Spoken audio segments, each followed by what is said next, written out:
Olá, tudo bem? Eu estou aqui rindo e pensando como e que tipo de guardiãs nós estamos sendo. Hoje, nós vamos falar aqui um pouquinho da coerência. Ai, Jesus, chega me dói.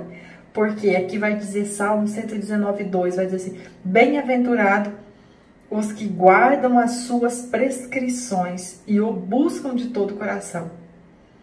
E aí,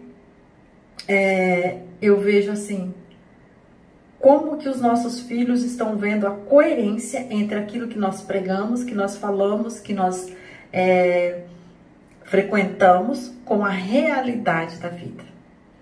Hoje mesmo eu assisti um vídeo e uma pregadora, e ela estava falando assim: existe um lugar que é o mais difícil, o quase impossível, se você tiver com dúvida, né, de você ser crente de verdade, e é dentro de casa. Eu escutava aquele vídeo assim e eu fiquei, Jesus, tem misericórdia, porque dentro de casa não tem máscara, dentro de casa não tem disfarce, dentro de casa não tem como você falar que é uma coisa, porque a prática vai mostrar outra. Então hoje vai falar disso. E eu fiquei assim pensando aqui, né? Porque aqui vai dizer assim, ó: há muitas coisas no mundo que pode fazer nossos filhos desviar os olhos de Deus. No mundo, a gente fala, né? Ah, porque lá fora.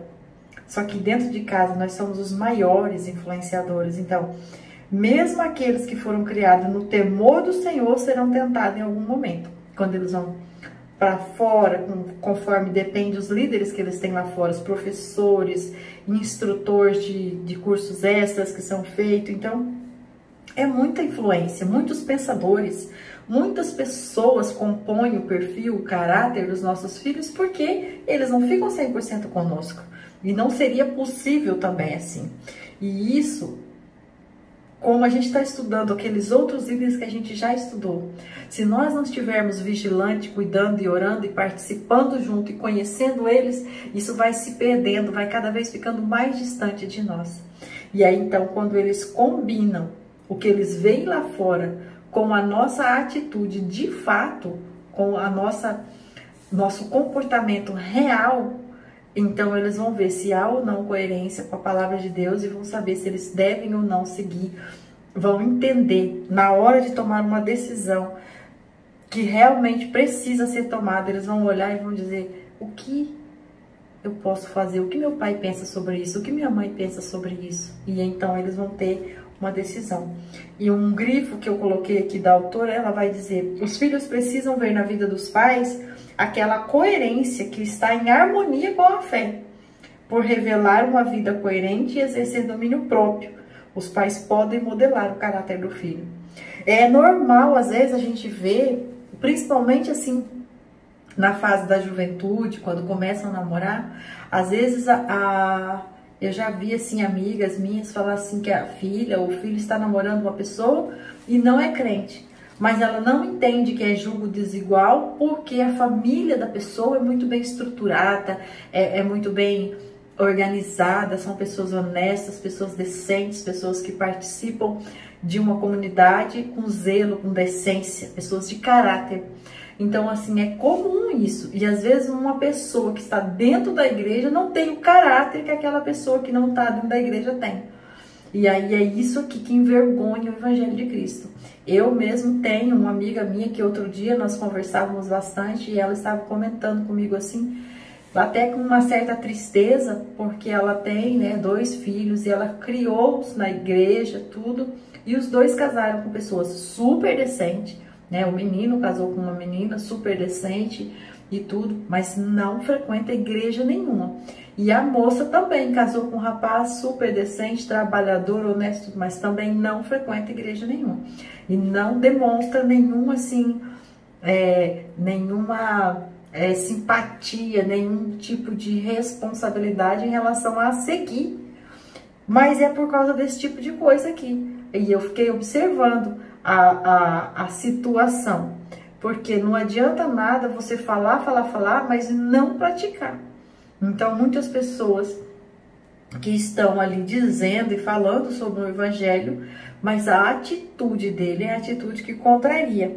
Então aqui, ó, além de demonstrar a coerência naquilo que vivemos, precisamos investir na vida espiritual dos nossos filhos, mostrando que Deus é o melhor amigo, que a obra do Senhor deve ser tratada com comprometimento e respeito, que vale a pena esperar no céu.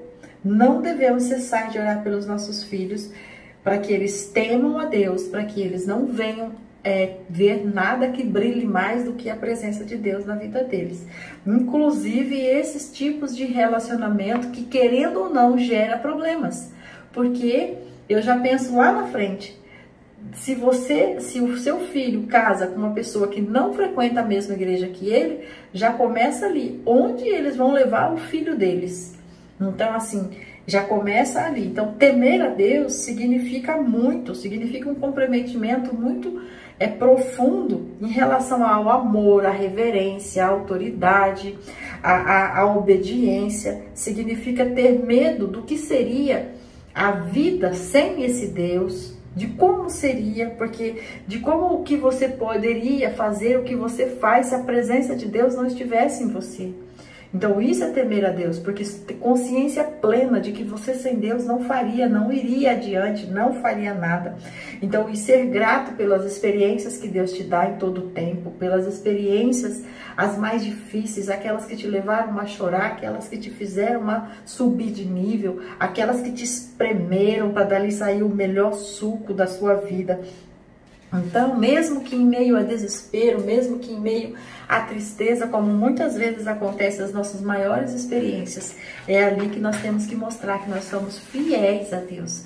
Quando nós ouvimos a história ali de Jó, é claro que era um contexto onde Deus tinha já preparado a situação ali para que ele fosse, né, tão forte e tal, mas assim, tudo estava acontecendo e nada mudou em relação ao pensamento dele, de quem era Deus para ele.